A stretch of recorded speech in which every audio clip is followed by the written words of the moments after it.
आज की वीडियो में क्लास 10th की सामाजिक विज्ञान की बुक आर्थिक विकास की समझ का 3rd चैप्टर मुद्रा और साख के बारे में जानेंगे। मुद्रा एक कौतूहल से भरा विषय है। मुद्रा के आधुनिक रूप बैंक प्रणाली से जुड़े हुए हैं।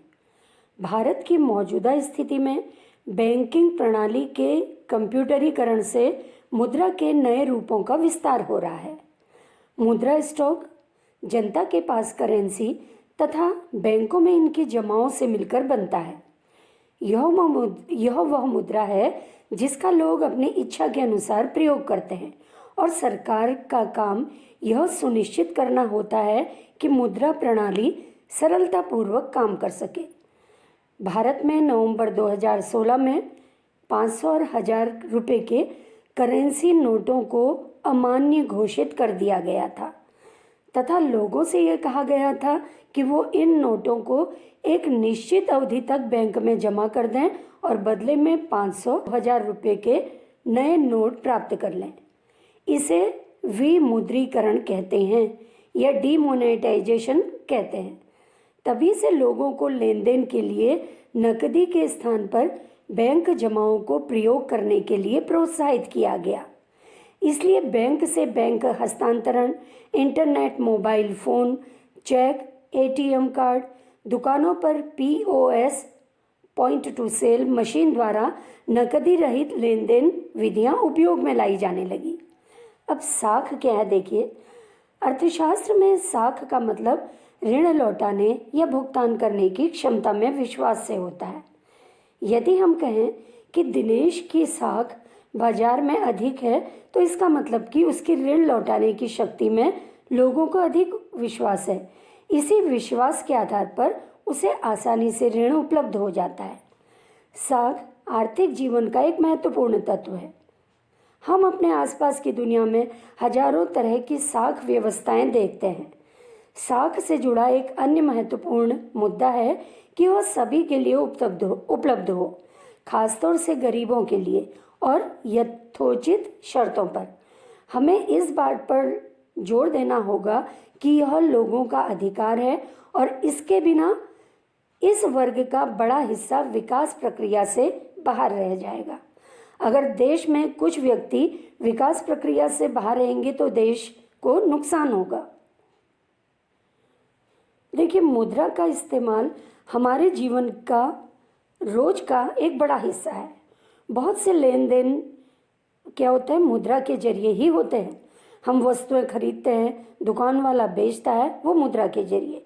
ऐसे कुछ लेन देन में मुद्रा के बदले सेवाएं प्रदान की जा रही हैं, लेकिन कुछ मामले में हो सकता है कि लेन देन होते वक्त मुद्रा का कोई आदान प्रदान न हो, केवल बाद में भुगतान करने का वादा किया गया हो।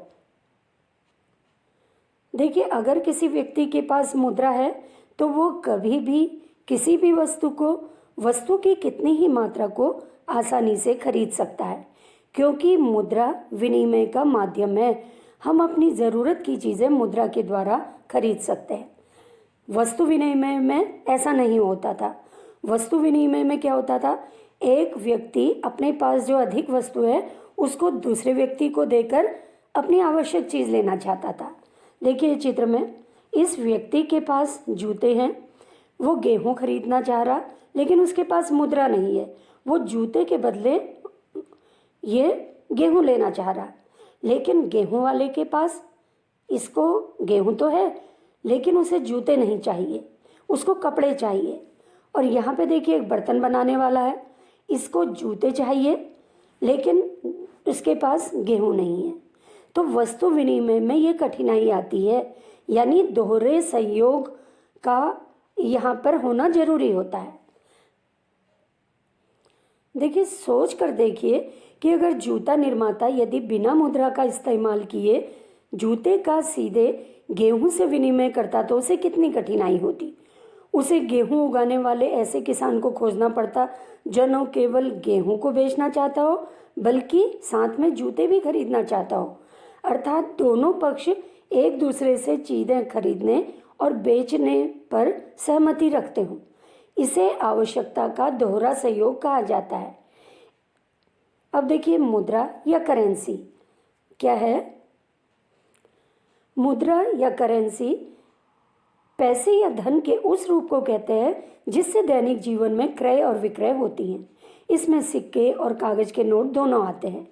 आमतौर से किसी देश में प्रयोग की जाने वाली मुद्रा उस देश की सरकारी व्यवस्था द्वारा बनाई जाती है। जैसे भारत में रुपया और पैसा क्या है? मुद्रा है। अब मुद्रा के कार्य देखिए क्या है। देखिए, पहला जो मुख्य कार्य है, विनिमय का माध्यम है मुद्रा। मुद्रा के द्वारा हम कोई भी वस्तु खरीद सकते हैं और बेच सकते हैं। मुद्रा ने विनिमय के कार्य को बहुत सरल और आसान बना दिया है। दूसरा जो मुख्य कार्य है, यह है मुद्रा मूल्य का माप करती है। मुद्रा मूल्य मापक है। मुद्रा का दूसरा मौलिक कार्य अर्थव्यवस्था में उपलब्ध सभी वस्तुओं तथा सेवाओं का मूल्यांकन करना है। वर्तमान में सभी वस्तुओं और सेवाओं के मूल्य को मुद्रा द्वारा ही मापा जाता है। तीसरा, स्थगित भुगतान का आधार। वर्तमान युग साख का युग है। आज बहुत से भुगतान तत्काल न करके भविष्य के लिए स्थगित किए जाते हैं।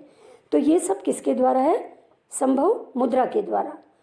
मुद्रा ऐसे साख सौदों के लिए प्रस्तुत करती है क्योंकि देखिए, मुद्रा मूल्य में अन्य वस्तुओं की अपेक्षा अधिक स्थायित्व पाया जाता है। देखिए, मुद्रा में सामान्य स्वीकृति का गुण पाया जाता है, जबकि वस्तु विनिमय में ऐसा नहीं होता। मुद्रा अन्य वस्तुओं की तुलना में अधिक टिकाऊ होती है। मूल्य का संचय। वस्तु विनिमय के युग में धन संचय करने की सुविधा उपलब्ध नहीं थी, क्योंकि वस्तुओं का दीर्घकाल तक संचित करके नहीं रखा जा सकता। परंतु मुद्रा के प्रयोग द्वारा मूल्य संचय का कार्य बहुत सरल और सुविधापूर्ण हो गया है, क्योंकि मुद्रा में अक्षयशीलता का गुण पाया जाता है। मूल्य का हस्तांतरण। आधुनिक समय में मुद्रा का क्षेत्र बहुत अधिक व्यापक हो गया है। मुद्रा क्रय शक्ति के हस्तांतरण का सर्वोत्तम साधन है। इसका कारण मुद्रा का सर्वग्राह्य व वहनीय होना है। आज मुद्रा के द्वारा चल व अचल सभी प्रकार की संपत्ति का सरलता से हस्तांतरण हो सकता है। तो ये क्या है? मुद्रा के फायदे हो गए। अब देखिए, मुद्रा के कुछ आकस्मिक कार्य भी हैं। क्या है? सामाजिक आय का वितरण। देखिए, आज के युग में उत्पादन की प्रक्रिया बहुत जटिल हो गई है।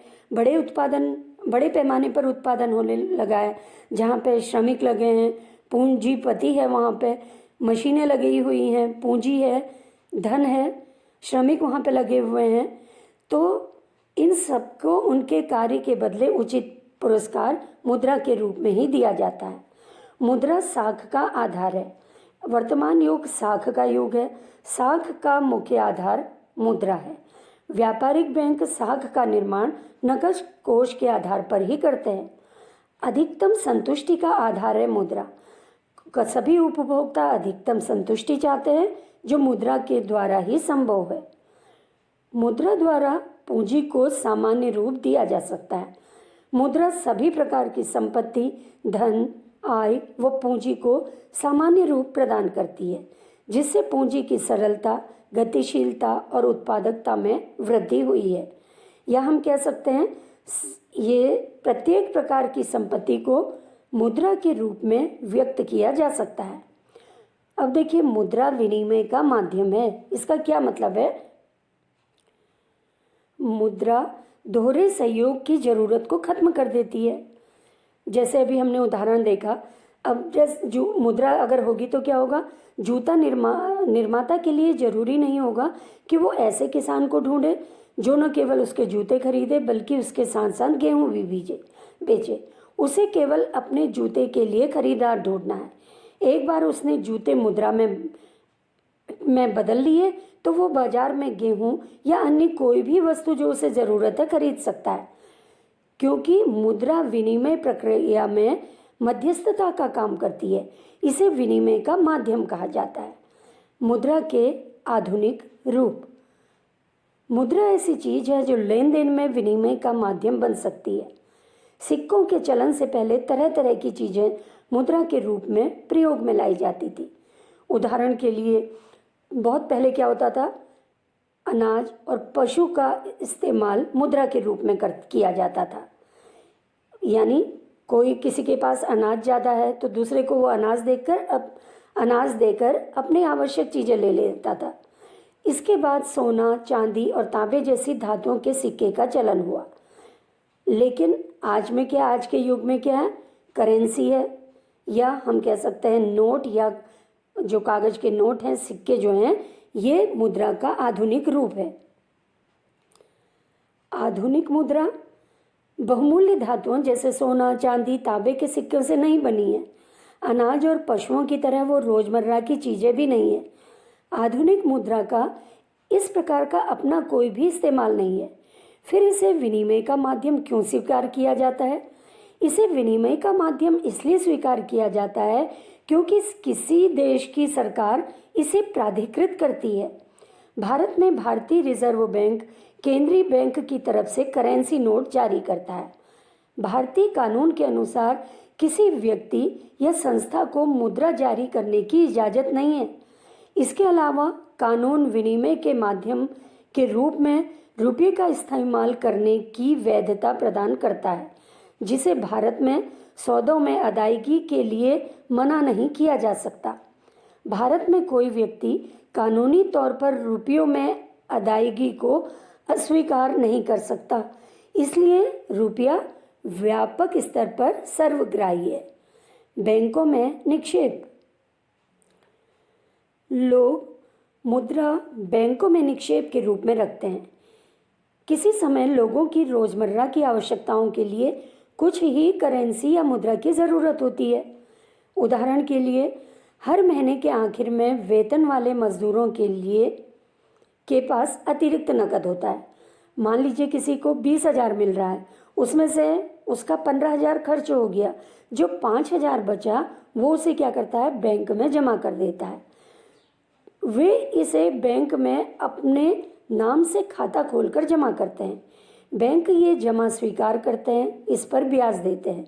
इस तरह लोगों का धन बैंक के पास सुरक्षित होता है और साथ ही लोगों को भी फायदा होता है क्योंकि उन्हें उस पर ब्याज मिलता है। लोगों को अपनी आवश्यकता के अनुसार इसमें से धन निकालने की सुविधा भी उपलब्ध होती है। देखिए, मांग जमा एक अन्य सुविधा भी देता है। यह सुविधा इसे मुद्रा का विनिमय का माध्यम प्रदान करता है। नकद के बजाय आपने लोगों को चेक से भुगतान करते हुए देखा होगा। देखिए, यहाँ पे जो चित्र दिया है ये किसका है? चेक का।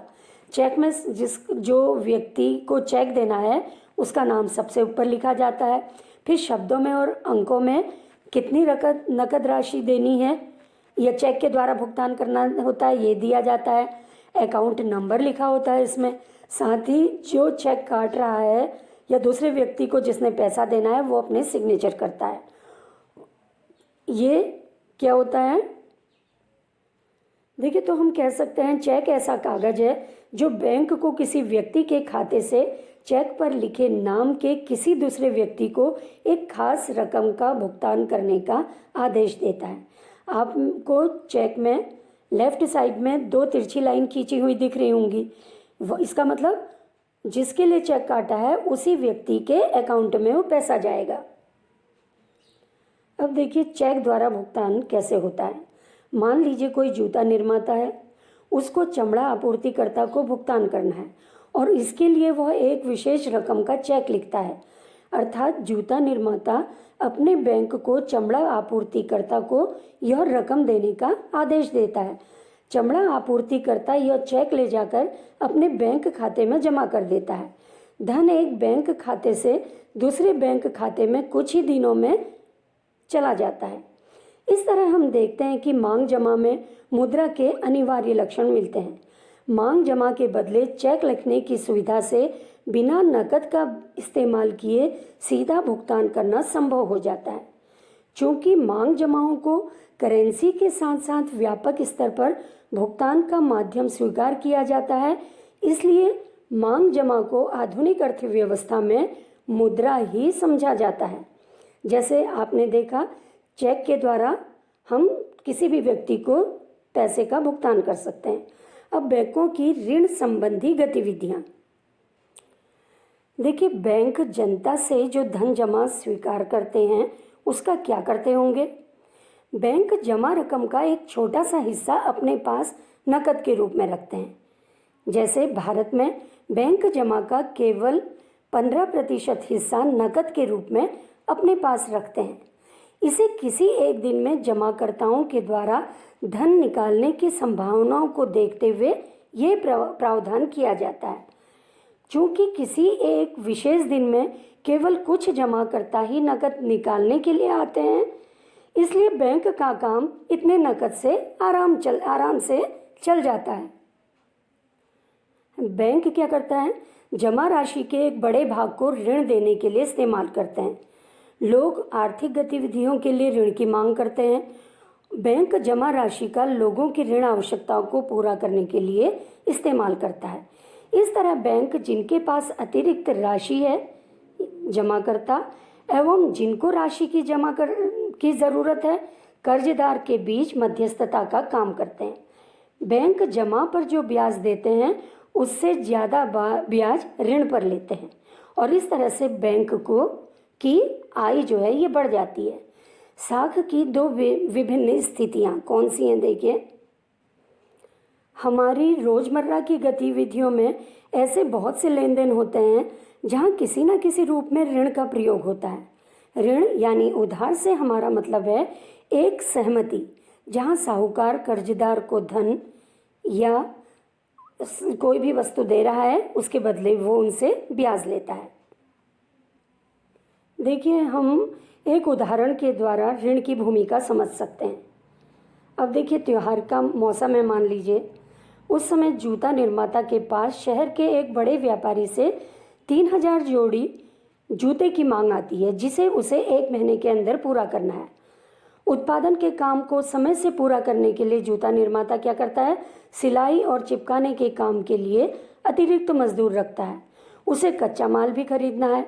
इन सभी खर्चों को पूरा करने के लिए जूता निर्माता 2 स्रोत से ऋण ले सकता है।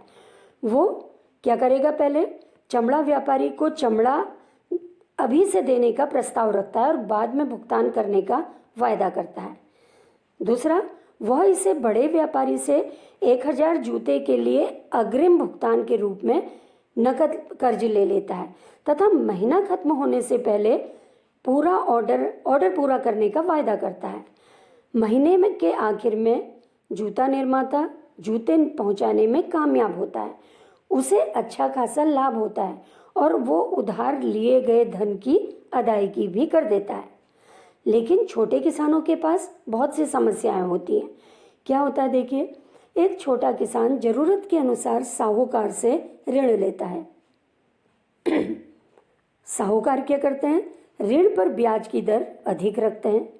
यदि उस वर्ष मान लीजिए वर्षा कम हुई, सूखा पड़ गया तो उससे या कीट जो है फसल पर हमला कर देते हैं तो फसल नष्ट हो जाती है। किसान का कर्ज बढ़ता जाता है क्योंकि फसल कम होने के कारण वो समय पर ऋण नहीं चुका सकता। ऋण चुकाने के लिए उसे अपनी जमीन का कुछ हिस्सा भी बेचना पड़ सकता है। ऋण लेने से उसकी आर्थिक स्थिति सुधरने के बजाय अधिक बिगड़ जाती है। तो छोटे किसान के सामने समस्या ये है कि वह अधिक ब्याज पर ऋण ले सकता है। अब ग्रामीण क्षेत्रों में ऋण देखिए, ग्रामीण क्षेत्रों में साख की मुख्य मांग फसल उगाने के लिए होती है। फसल उगाने के लिए क्या चाहिए, बीज, खाद, कीटनाशक दवाइयाँ, पानी, बिजली उपकरण, ये चीज़ों पर उसका खर्च होता है बहुत। इन आगतों को खरीदने और फसल की बिक्री के बीच कम से कम 3-4 महीने का गैप होता है। उधार की अदायगी किस पर निर्भर करती है, फसल की कमाई पर। ऋण उपयोगी होगा या नहीं, यह परिस्थिति के खतरों और हानि होने पर प्राप्त सहयोग की संभावना पर निर्भर करता है। अगर बारिश अच्छी हो गई तो उसकी फसल अच्छी होगी तो वह आसानी से ऋण चुकता कर देगा।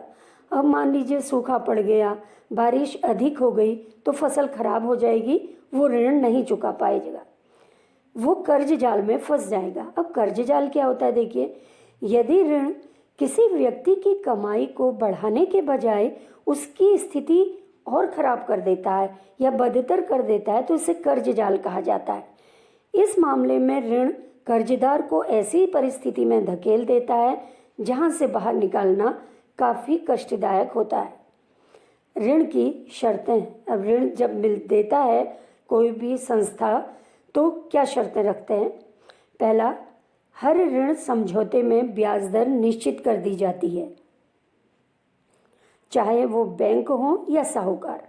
दूसरा, उधारदाता कोई समर्थक ऋणाधार गिरवी रखने के लिए किसी वस्तु की मांग कर सकता है। समर्थक ऋणाधार ऐसी संपत्ति है जिसका मालिक कर्जदार है, जैसे कि भूमि, इमारत, गाड़ी, पशु, बैंकों में पूंजी। इसका इस्तेमाल वह उधारदाता को गारंटी देने के रूप में करता है जब तक कि ऋण का भुगतान नहीं हो जाता। यदि कर्जदार उधार वापस नहीं कर पाता तो उधारदाता को भुगतान प्राप्ति के लिए संपत्ति या समर्थक ऋणाधार बेचने का अधिकार होता है। संपत्ति जैसे कि जमीन, बैंकों में जमा पूंजी, पशु इत्यादि समर्थक ऋणाधार के कुछ आम उदाहरण हैं जिनका उपयोग कर्ज लेने के लिए किया जाता है। आवास ऋण, लोग आवास बनाने के लिए, मकान बनाने के लिए ऋण लेते हैं। किसी भी व्यक्ति को आवास के लिए बैंक से कर्ज लेने से पहले उसे क्या करना पड़ता है? अपनी नौकरी और वेतन संबंधी रिकॉर्ड दिखाने पड़ते हैं। बैंक नए घर के सभी कागज ऋणाधार के रूप में रख लेता है, जिन्हें कर्जदार द्वारा ब्याज समेत वापस कर दिया जाता है। जब कर्जदार जिसने ऋण लिया है वो पूरा ऋण ब्याज से ही चुका देगा तो जो उसके कागज रखे हैं बैंक उसे वापस कर देता है। अब देखिए, ऋण लेने पर छोटे किसानों की क्या स्थिति होती है।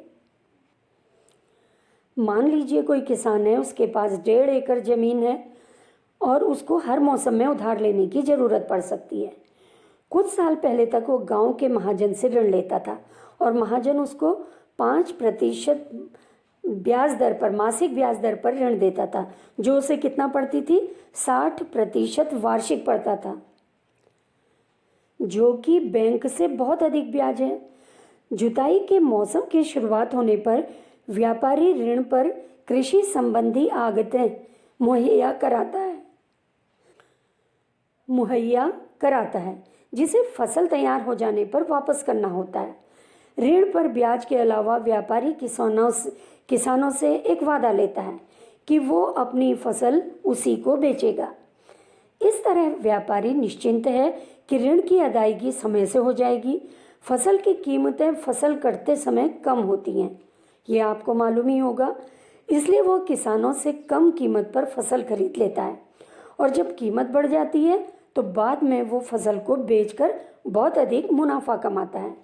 व्यापारी को फसल बेचने पर बहुत अधिक फायदा होता है, जबकि किसान को फायदा नहीं होता। अब देखिए, ऋण लेने पर बड़े किसान की स्थिति। मान लीजिए किसी किसान के पास 7 एकड़ जमीन है, उसे बैंक 8.5 या 8% ब्याज की दर से आसानी से ऋण उपलब्ध करा देता है। इसे अगले 3 वर्ष में कभी भी लौटाया जा सकता है। किसान की एक प्लानिंग है कि वो फसल तैयार होने पर अपनी उपज का कुछ हिस्सा बेचकर इस ऋण की अदायगी कर देगा और बाकी आलू की फसल को शीत भंडार गृह में रखकर बैंक से इसके बदले नया ऋण लेने के लिए दरख्वास्त देना चाहता है। बैंक उन किसानों को ऐसी सुविधा देने के लिए तैयार हैं जो पहले भी खेती के लिए उससे ऋण ले चुके हैं और साथ ही समय पर चुकता करते हैं। तो देखिए, बड़े किसानों को कम ब्याज दर पर आसानी से बैंक ऋण उपलब्ध करा देता है। अब निर्धन कृषि मजदूर की स्थिति क्या है। देखिए, कृषि मजदूर कौन होते हैं? जो खेतों पर काम करते हैं, कम मजदूरी पर या दिहाड़ी पर। साल के कई महीने इनके पास कोई काम नहीं होता, उसे अपने रोजमर्रा के खर्चे के लिए कर्ज लेना पड़ता है। अचानक बीमार पड़ने या परिवार में किसी समारोह के आ जाने पर खर्च के लिए उसे और कर्ज लेना पड़ता है। मजदूर कर्ज के लिए अपने मालिक पर पूरी तरह से आश्रित है। भूस्वामी उसे 5% मासिक ब्याज दर पर ऋण देता है। ये ब्याज दर लगभग 60% वार्षिक बैठती है, जो बैंकों से बहुत अधिक है। मजदूर इस कर्ज को भूस्वामी के यहाँ काम करके वापस करता है। अधिकांशतया क्या होता है, कृषि मजदूर को नया ऋण लेना पड़ता है, जबकि वो पुराना ऋण अभी लौटा ही नहीं पाया होता है। यद्यपि भूस्वामी उसके साथ अच्छा व्यवहार नहीं करता, फिर भी वह उसके लिए लगातार काम करता है ताकि आवश्यकता पड़ने पर उसे ऋण मिल सके। एक तरह से हम कह सकते हैं जो अनौपचारिक ऋणदाता होते हैं वो निर्धन कृषि मजदूर का शोषण करते हैं। सहकारी समितियों से ऋण। देखिए, बैंकों के अलावा ग्रामीण क्षेत्रों में सस्ते ऋण का एक अन्य स्रोत सहकारी समितियां हैं। सहकारी समिति के सदस्य अपने संसाधनों को कुछ क्षेत्रों में सहयोग के लिए एकत्र करते हैं। कई प्रकार की सहकारी समितियां संभव है, जैसे किसानों, बुनकरों और औद्योगिक मजदूरों इत्यादि की सहकारी समितियां। कृषक सहकारी समिति में काम करते हैं।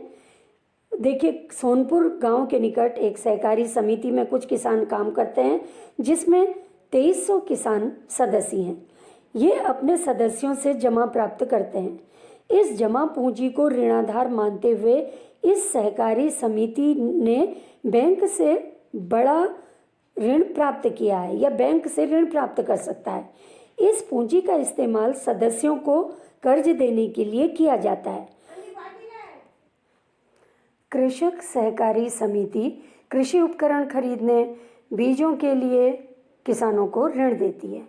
भारत में औपचारिक क्षेत्र में साख विभिन्न प्रकार के ऋणों को दो वर्गों में बांटा जा सकता है, औपचारिक और अनौपचारिक क्षेत्रक ऋण। पहले वर्गों में बैंकों और सहकारी समितियों से लिए कर्ज आते हैं। अनौपचारिक उधारदाता में साहूकार, व्यापारी, मालिक, रिश्तेदार, दोस्त इत्यादि आते हैं। देखिए, यहाँ पे एक चार्ट दिया है, पाई चार्ट। इसमें देखिए इसमें दिया है 2012 में भारत में 1000 ग्रामीण परिवारों के साख के स्रोत। तो सबसे अधिक ऋण कौन दे रहा? साहूकार। भारतीय रिजर्व बैंक ऋणों के औपचारिक स्रोतों की कार्यप्रणाली पर नजर रखता है। बैंक अपनी जमा का एक न्यूनतम नकद हिस्सा अपने पास रखते हैं। आरबीआई नजर रखता है कि बैंक वास्तव में नकद शेष बनाए हुए हैं या नहीं। आरबीआई इस पर भी नजर रखता है कि बैंक केवल लाभ अर्जित करने वाले व्यवसायियों, व्यापारियों को ही ऋण उपलब्ध नहीं करा रहे हैं, बल्कि छोटे किसानों, छोटे उद्योगों, छोटे कर्जदारों इत्यादि को भी ऋण दे रहे हैं। समय समय पर बैंकों द्वारा आरबीआई को ये जानकारी देनी पड़ती है वो कि कितना और किनको ऋण दे रहे हैं, उसकी ब्याज की दरें क्या हैं। ऐसा इसलिए किया जाता है जिससे कि निर्धन व्यक्तियों का शोषण न हो सके।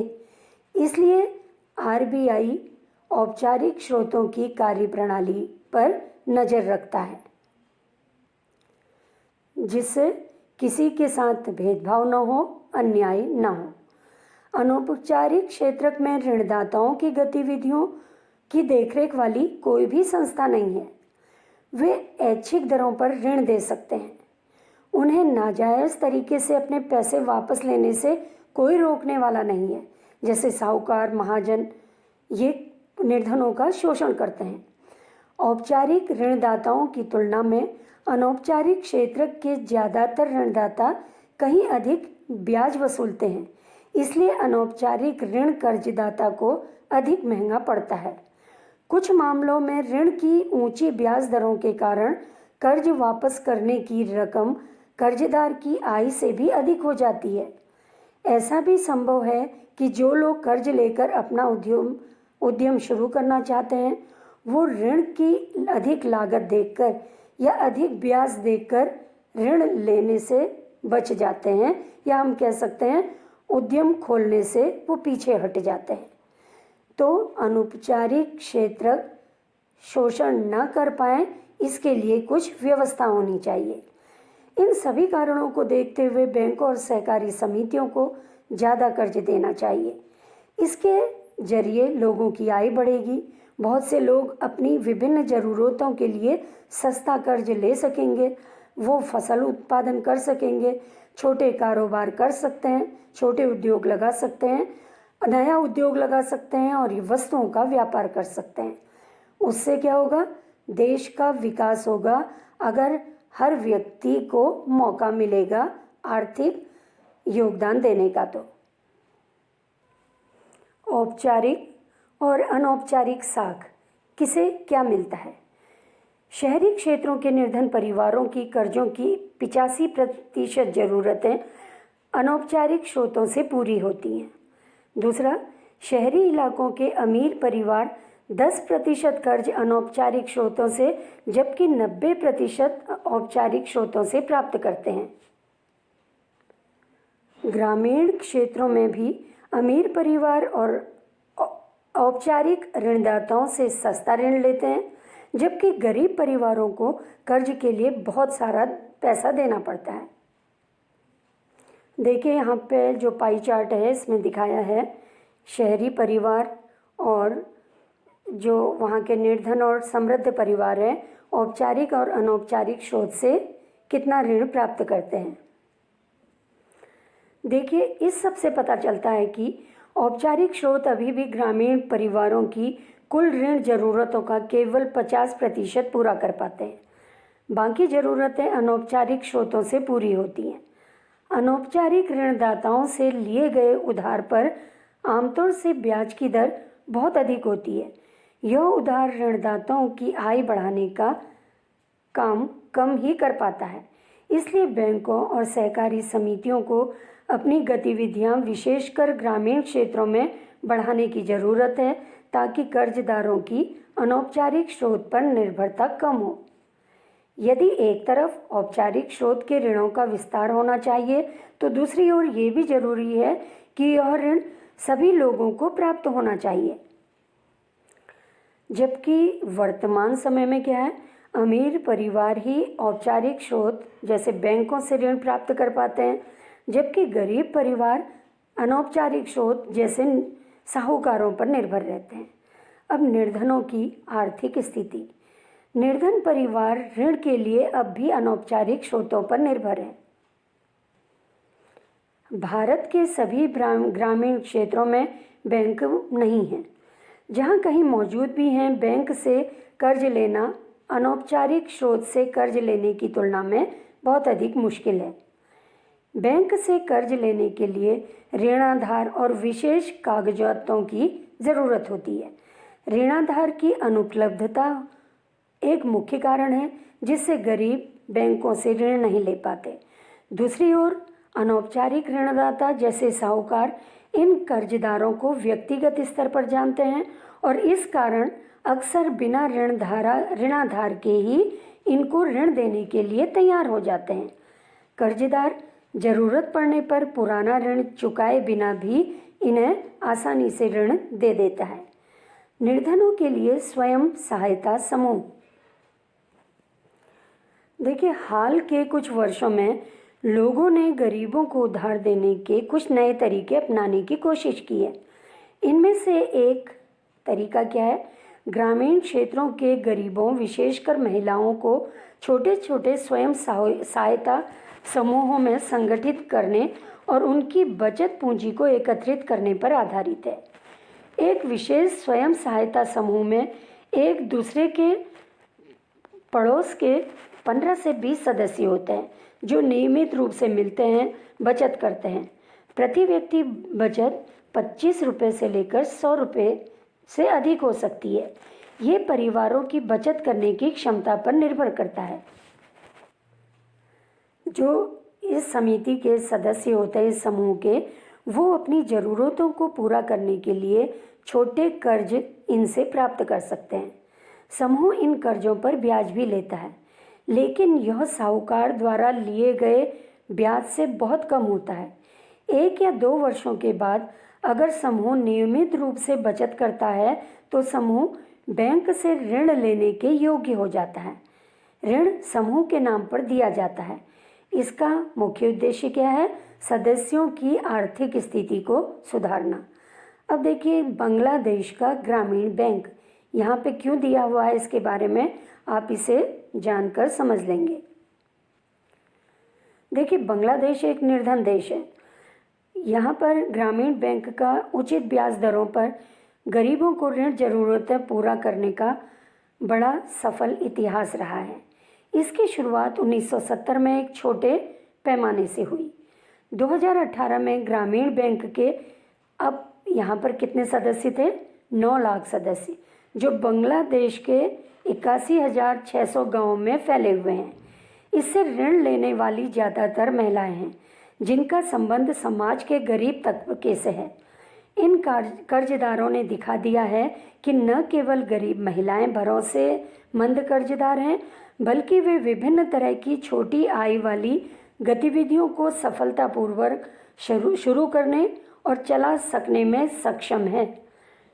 देखिए, यहाँ बैंक के संस्थापक, जिन्हें 2006 में शांति के लिए नोबेल पुरस्कार मिला था। देखिए, इस तरह से हमने देखा, अगर कम ब्याज दर पर ऋण निर्धनों को भी मिलेगा तो वो आर्थिक योगदान दे सकते हैं देश को, उससे देश का आर्थिक विकास ही होगा।